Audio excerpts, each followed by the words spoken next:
علی بھائی اگلا سوال ہے، قرآن حکیم میں اللہ تعالیٰ نے اپنے محبوب صلی اللہ علیہ وآلہ وسلم کو ملنے والے خاص انعام کا ذکر فرمایا ہے۔ اعوذ باللہ من الشیطان الرجیم، بسم اللہ الرحمن الرحیم، انا اعطیناک الکوثر۔ اس آیت مبارک میں الکوثر سے کیا مراد ہے؟ پلیز وضاحت فرما دیں۔ دیکھیں، نبی صلی اللہ علیہ وآلہ وسلم کو اللہ تعالیٰ نے جو بڑی نعمتیں عطا فرمائی ہیں ان میں سے ایک اس صورت کا نزول بھی ہے، جس میں بشارت دی گئی کہ انا اعطیناک الکوثر، ہم نے آپ کو الکوثر عطا فرمایا۔ فصل لربک وانحر، پس آپ نماز پڑھیں اور اپنے رب کا نام لے کر قربانی کریں۔ ان شانئک ھو الابتر، بے شک آپ کا دشمن ہی بے نام و نشان رہے گا۔ ظاہر ہے وہ کافر کہتے تھے آپ علیہ السلام کا کوئی بیٹا نہیں ہے، اور ظاہر ہے کہ عرب کے کلچر کے اندر بیٹے نہیں آگے مشن کو لے کے چلنا ہوتا تھا، تو وہ کہتے تھے کہ نبی علیہ السلام کے بچے بچپن میں فوت ہوئے، صرف بیٹیاں ہی ہیں، تو آپ کے مشن کو آگے لے کے کون چلے گا؟ تو اللہ تعالیٰ نے فرمایا کہ ہم نے تو اپنے نبی کو خیر کثیر عطا فرمائی ہے، آپ کو اللہ تعالیٰ کروڑوں روحانی بیٹے دے گا جو آپ کی دعوت قبول کرنے والے ہیں۔ اس کانٹیکسٹ میں صحیح بخاری میں ایک حدیث ہے کہ حضرت ابن عباس رضی اللہ تعالیٰ عنہما کہتے ہیں، امام بخاری اسی آیت کے کانٹیکسٹ میں اسے لے کے آئے ہیں، کہ یہ الکوثر سے مراد خیر کثیر ہے، یعنی ہر خیر آپ علیہ السلام کو کثرت کی تعداد میں دیا گیا، فضائل کثرت سے ہیں، آپ صلی اللہ علیہ وآلہ وسلم کی اولاد کثرت سے ہے، آپ صلی اللہ علیہ وآلہ وسلم کے فالورز کثرت سے ہیں، دنیا میں بھی اور جنت میں جانے والے بھی۔ بخاری مسلم دونوں میں حدیث ہے کہ جنتیوں کا نصف میری امت سے ہوگا، اور ابن ماجہ میں حدیث ہے کہ جنتیوں کی 120 میں سے 80 صفحے میری امت سے ہوں گی۔ تو یہ خیر کثیر ہے آپ کو عطا فرمایا گیا۔ تو بخاری کی اس حدیث میں آتا ہے کہ عبداللہ بن عباس کا جب یہ قول بیان کرتے ہیں حضرت سعید ابن جبیر، تو ان کو بعض تبع تابعین کہتے ہیں کہ جب ہم لوگوں سے یہ بیان کرتے ہیں نا کہ اس سے مراد خیر کثیر ہے، تو لوگ کہتے ہیں کہ نہیں، الکوثر سے مراد جنت کی ایک نہر ہے الکوثر۔ تو سعید ابن جبیر کہتے ہیں کہ جنت کی وہ نہر بھی تو خیر کثیر میں داخل ہے، حضور کو جو جنت کی نعمتیں ملیں گی وہ بھی کثرت کے ساتھ ملیں گی۔ تو یہ اس کی جو تفسیر ہے نا خیر کثیر والی، یہ سب سے آپٹیمل ہے۔ اس میں جو ہے وہ حوض کوثر بھی شامل ہے، جو صحیح مسلم میں حدیث ہے کہ نبی صلی اللہ علیہ وآلہ وسلم صحابہ میں بیٹھے تھے تو آپ کو اچانک ایک اونگ آئی، تھوڑی دیر بعد جب آپ کی آنکھ کھلی تو آپ مسکرا رہے تھے، اور پھر آپ نے کہا کہ ابھی ابھی اللہ تعالیٰ نے مجھ پہ یہ آیات نازل کی ہیں، بسم اللہ الرحمن الرحیم، یعنی آپ علیہ السلام نے بسم اللہ سے اسے سٹارٹ کیا، انا اعطیناک الکوثر فصل لربک وانحر ان شانئک ھو الابتر۔ اور پھر آپ نے فرمایا کہ جانتے ہو یہ الکوثر کیا ہے؟ تو صحابہ نے کہا اللہ اس کا رسول بہتر جانتے ہیں۔ تو آپ صلی اللہ علیہ وآلہ وسلم نے فرمایا یہ جنت میں ایک نہر ہے جو مجھے اللہ تعالیٰ نے عطا فرمائی ہے، اور اس کے کنارے کی جو مٹی ہے وہ کستوری سے زیادہ خوشبودار ہے، اور اس کے برتن آسمان کے ستاروں کے برابر ہیں۔ اور صحیح بخاری میں آتا ہے کہ شب معراج جب نبی علیہ السلام جنت میں سیر کر رہے تھے تو وہاں آپ کو ایک نہر دکھائی گئی، اور جبرائیل علیہ السلام نے کہا کہ یہ وہ الکوثر ہے جو آپ کو اللہ تعالیٰ نے عطا کی ہے۔ اور آپ صلی اللہ علیہ وآلہ وسلم کے الفاظ ہیں بخاری مسلم دونوں میں کہ اس کا جو مشروب ہے وہ دودھ سے زیادہ سفید، شہد سے زیادہ میٹھا، اور اس کی خوشبو کستوری کی خوشبو سے زیادہ ہے، اور جو کوئی ایک دفعہ میرے حوض کوثر سے وہ مشروب پی لے گا اسے کبھی بھی پیاس نہیں لگے گی۔ جنت میں جو انسان کھائے پیے گا نا وہ بھوک کی وجہ سے نہیں، ذہن میں رکھیے گا، بھوک ایک عیب ہے، پیشاب ایک عیب ہے، نیند ایک عیب ہے، اسی لیے یہ تینوں چیزیں جنت میں نہیں ہیں۔ جنت میں انسان کھائیں گے لذت لینے کے لیے، پیشاب نہیں ہوگا، بخاری مسلم میں الفاظ ہیں خوشبودار ڈکار آئے گی، سارا کھانا ہضم۔ تو جنت چونکہ نعمتوں کا نام ہے کوئی کمزوری نہیں، وہاں پہ نیند بھی نہیں ہے. یہاں پہ تو ہم نیند کیوں یوز کرتے ہیں؟ تاکہ ہم نیکسٹ 24 گھنٹے میں پرفارم کر سکیں. یہ بلکہ بیٹری چارج ہوتی ہے. وہ میری خالہ جو ہے نا وہ بڑے پیارے الفاظ استعمال کرتی ہیں. ان کی بیٹیاں جب چھوٹی تھی نا تو سوئی ہوتی تھی نا تو کون سے پوچھتا تھا بیٹیاں کتنے، کہتے ہیں چارجنگ تے لائیاں نے. کیونکہ بچے جب اٹھتے ہیں نا پھر تو آپ ان کو سنبھال بیٹھے، جب تک یہ سونا نہ جائیں سکون نہیں آتا. تو وہ جو سوتے ہیں نا وہ چارجنگ پہ لگے ہوئے ہوتے ہیں، پھر جیسے صبح انہوں نے اٹھنا ہے نا اٹھلی اوپرلی کر دینی ہے. تو قیامت میں جنت والے دن آپ کو جنت میں چارجنگ کی ضرورت نہیں ہے، بلکہ نیند وہاں پہ ضرورت ہی نہیں. اللہ تعالیٰ نے ویسے ہی انسان کو اتنی انرجی دی ہوئی ہوگی. تو لہٰذا آپ علیہ السلام کا جو فرمان ہے نا کہ جو ایک بار پیے گا وہ کبھی پیاسا نہیں ہوگا. تو کسی کے ذہن میں خیال آ سکتا ہے کہ پیاسا نہیں ہوگا تو پھر پانی کی لذت کیا؟ وہ اللہ تعالیٰ نے جنت کی نعمتوں میں لذت ہی اتنی رکھی ہے کہ انسان لذت کی وجہ سے اس کو استعمال کرے گا.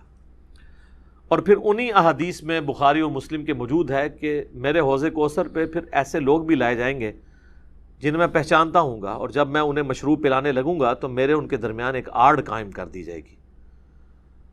تو میں کہوں گا یہ تو میرے صحابہ ہیں، اصحابی اصحابی. امتی والی روایتیں بھی ہیں بخاری مسلم میں، اصحابی والی بھی ہیں. تو مجھے بتایا جائے گا کہ یا رسول اللہ آپ کو نہیں پتا آپ کے بعد انہوں نے دین میں بدعتیں جاری کر دی تھیں اور الٹے قدم پھر گئے تھے. تو آپ صلی اللہ علیہ وآلہ وسلم فرماتے ہیں کہ پھر میں کہوں گا سحقن سحقن لمن غیر بعدی، ان پہ پھٹکار ہو، ان کو مجھ سے دور کر دو جنہوں نے میرے بعد میرے دین کو بدل دیا. یہ حدیث بخاری اور مسلم دونوں میں ہے، اور حوض کوثر والے چیپٹر میں امام مسلم اسے لے کے آئے ہیں، بخاری میں موجود ہے. اس حدیث پہ کامنٹس ہیں عبداللہ ابن ابی ملیکہ تابعی کے. وہ جب بھی حدیث بیان کیا کرتے تھے تو وہ کہا کرتے تھے اے اللہ ہم تجھ سے یہ دعا کرتے ہیں کہ تیرے نبی کی وفات کے بعد ان کے دل سے الٹے قدم نہ پھریں، آمین ثم آمین.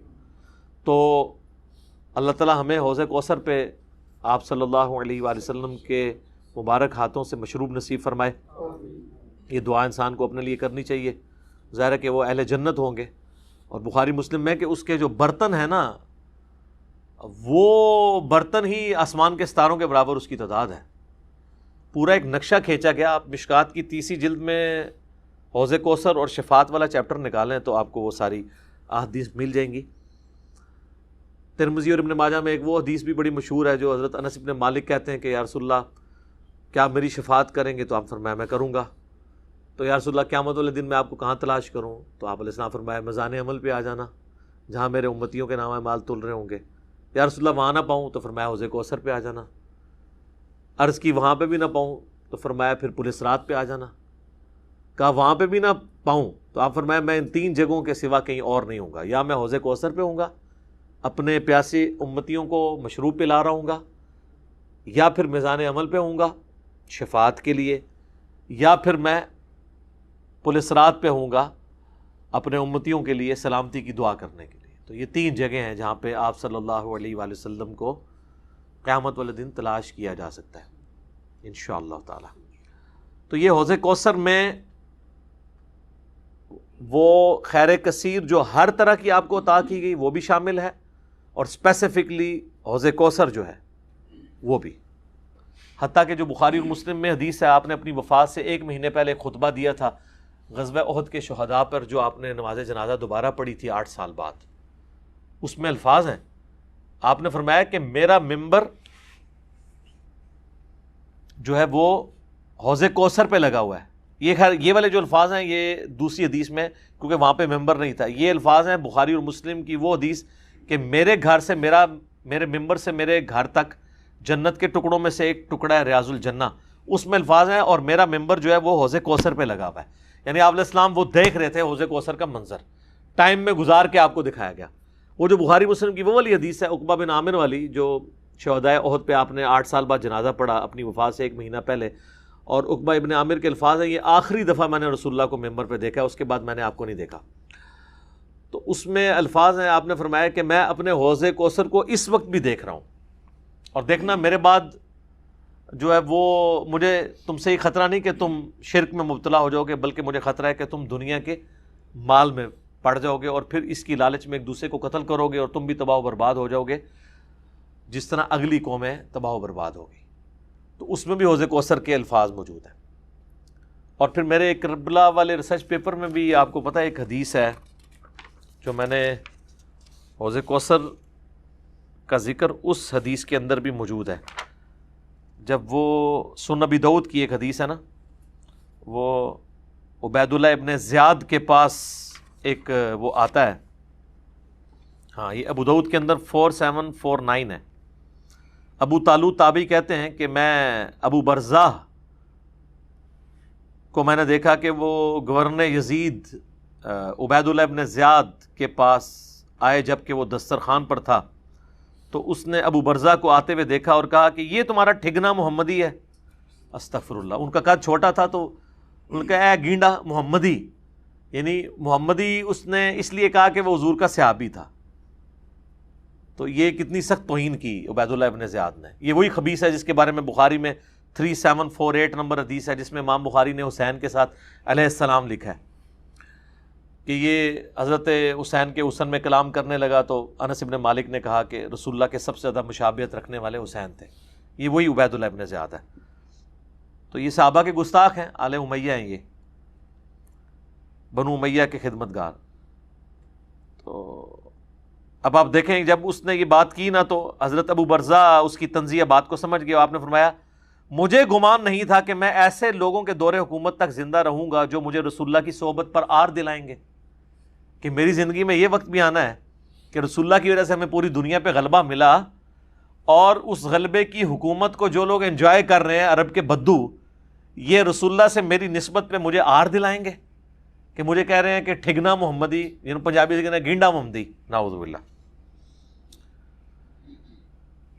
تو اب اس نے فوراً پینترا بدلا، وہ کہنے لگا کہ محمد صلی اللہ علیہ وسلم کی صحابیت تمہارے لیے باعث زینت ہے، آر کا سبب نہیں۔ پھر کہنے لگا کہ میں نے تمہیں اس لیے بلوایا ہے کہ تم سے حوض کوثر کے بارے میں پوچھوں، کیا تم نے رسول اللہ سے اس کے بارے میں کچھ سنا ہے؟ تو ابو برزہ نے فرمایا ہاں، نہ ایک بار، نہ دو بار، نہ تین بار، نہ چار بار، نہ 5 بار، میں نے کئی مرتبہ رسول اللہ صلی اللہ علیہ وآلہ وسلم سے حوض کوثر کے بارے میں سنا، اور جو حوض کوثر کو نہ مانے اللہ تعالیٰ اسے اس کا پینا نصیب ہی نہ فرمائے۔ اور پھر سیدنا ابو طالوت کہتے ہیں کہ سیدنا ابو برزہ رضی اللہ تعالیٰ عنہ غصے کی حالت میں وہاں سے تشریف لے گئے۔ انہوں نے بدعا دی کہ جو حضور کے حوض کوثر کو نہیں مانتا اللہ تعالیٰ اس کو حوض کوثر نصیب ہی نہ کرے۔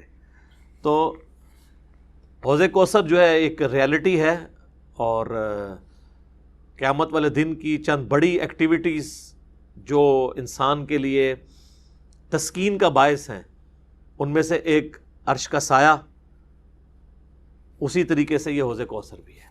اس گرمی کے اندر اللہ تعالیٰ کی نعمتوں میں سے بڑی نعمت ہے، ہم سب کو نصیب فرمائے، آمین ثم آمین۔ ٹھیک ہو گیا؟